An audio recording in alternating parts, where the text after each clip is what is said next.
Sakit axıb gecələr, bulaq nələr danışır. Elə bil ki nağıllar, əfsanələr danışır. Sirlilərlə doludur gecələr bulaq başı. Onun zümzüməsi, gecələrim sirdaşı. Nə deyir laylasında, ötüb qumrular kimi. O keçmişin naləsi, gələcəyin sirrimi.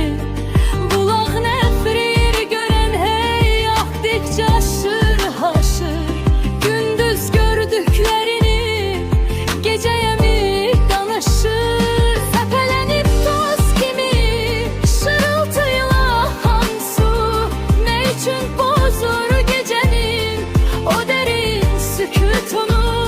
Bəzən aylı süt kimi, bəzən qara gecələr.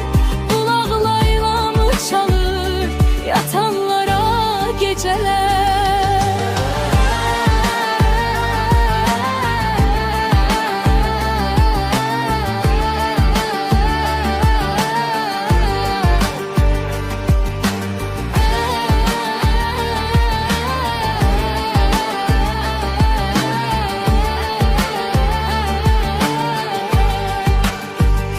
Sakit axıb gecələr, bulaq nələr danışır.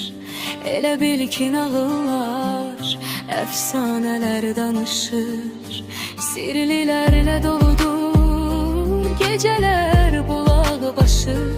Onun zümzüməsidir gecələrim sirdaşı.